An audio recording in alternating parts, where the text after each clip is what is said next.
Welcome to Sravani's media.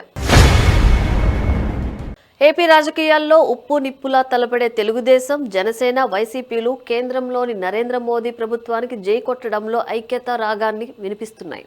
జాతీయ ప్రయోజనాల పేరుతో ఒకే బాటలో పయనిస్తున్నాయి. కేంద్ర ప్రభుత్వం పార్లమెంటులో ప్రవేశపెట్టిన నారీ శక్తి వందన్ అధినియం, మహిళా రిజర్వేషన్ బిల్లు, నియోజకవర్గాల పునర్వ్యవస్థీకరణ, డీలిమిటేషన్ బిల్లులకు ఈ మూడు పార్టీలు ముక్తకంఠంతో మద్దతు ప్రకటించడం ఇప్పుడు రాజకీయ వర్గాల్లో చర్చనీయాంశంగా మారింది.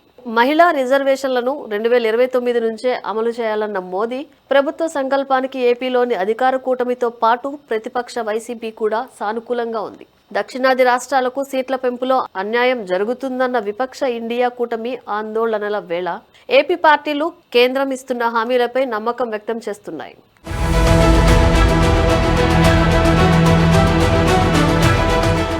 ముఖ్యమంత్రి చంద్రబాబు నాయుడు నివాసంలో జరిగిన కూటమి నేతల భేటీ ఈ విషయంలో కీలక మలుపుగా నిలిచింది. దక్షిణాదికి అన్యాయం జరగదు అని చంద్రబాబు తేల్చేశారు. జనాభా నియంత్రణ పాటించిన దక్షిణాది రాష్ట్రాలకు సీట్లు తగ్గుతాయన్న భయాలను కేంద్ర మంత్రులు కిరణ్ రిజిజు, అర్జున్ రామ్ మేఘ్వాల్తో చంద్రబాబు ఫోన్లో చర్చించి నివృత్తి చేసుకున్నారు. అదే మాట అటు పవన్ కళ్యాణ్కి, ఇటు బీజేపీ నేత మాధవ్కి కూడా చెప్పినట్లు తెలుస్తోంది. ప్రస్తుతం ఉన్న లోక్సభ స్థానాల్లో ప్రతి రాష్ట్రానికి 50% సీట్లు పెరుగుతాయని, ఇది జనాభాతో సంబంధం లేకుండా జరుగుతుందని కేంద్రం స్పష్టత ఇవ్వడంతో కూటమి నేతలు సంతృప్తి వ్యక్తం చేశారు.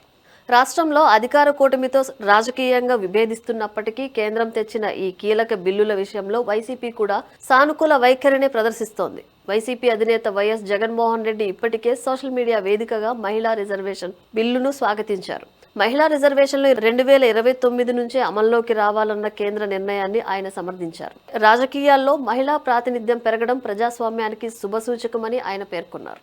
తన హయాంలో నామినేటెడ్ పదవులు, స్థానిక సంస్థల ఎన్నికల్లో మహిళలకు 50% రిజర్వేషన్లు కల్పించామని, అదే స్ఫూర్తితో కేంద్రం నిర్ణయాన్ని స్వాగతిస్తున్నామని జగన్ స్పష్టం చేశారు.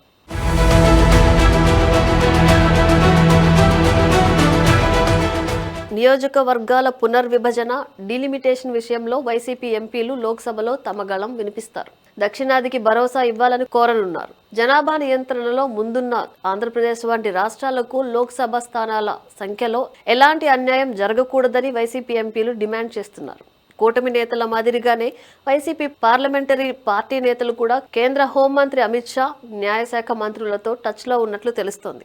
జనాభా ప్రాతిపదికన కాకుండా ప్రతి రాష్ట్రానికి సమానంగా 50% స్థానాలు పెరుగుతాయన్న హామీతో వీరు సంతృప్తి వ్యక్తం చేస్తున్నారు. ఇండియా కూటమి ఈ బిల్లులను వ్యతిరేకిస్తున్నప్పటికీ వైసీపీ మాత్రం బీజేపీకి మద్దతుగా నిలుస్తోంది. ఇదే విషయాన్ని పార్టీ కోఆర్డినేటర్ సజ్జల రామకృష్ణారెడ్డి అధికారికంగా ప్రకటించారు. అయితే బిల్లు ఆమోదం పొందే సమయంలో సభలో ఉండి ఓటు వేస్తారా లేక బయటకు వస్తారా అన్నది ఆ పార్టీ పార్లమెంటరీ పార్టీ తీసుకునే తుది నిర్ణయంపై ఆధారపడి ఉంటుంది. రాజ్యాంగ సవరణ బిల్లు ఆమోదం పొందాలంటే ఉభయ సభల్లో 3/2 మెజారిటీ అవసరం. లోక్సభలో ఎన్డీఏకు 292 మంది బలం ఉండగా బిల్లు నెగ్గాలంటే మరో 68 మంది మద్దతు కావాలి.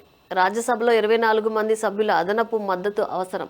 ఈ తరుణంలో విపక్ష ఇండియా కూటమి బిల్లును వ్యతిరేకిస్తున్న నేపథ్యంలో ఏపీకి చెందిన ఎంపీల మద్దతు మోదీ ప్రభుత్వానికి అత్యంత కీలకం కానుంది.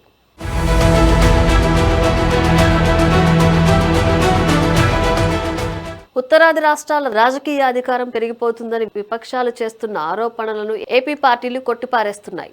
దామాషా పద్ధతిలో సీట్ల పెంపు ఉండటం వల్ల దక్షిణాదికే లబ్ధి చేకూరుతుందని కేంద్రం చెబుతున్న మాటలను నమ్మి అభివృద్ధి పదంలో ముందుకు సాగాలని ఏపీ రాజకీయ పక్షాలు నిర్ణయించుకున్నట్లు కనిపిస్తోంది.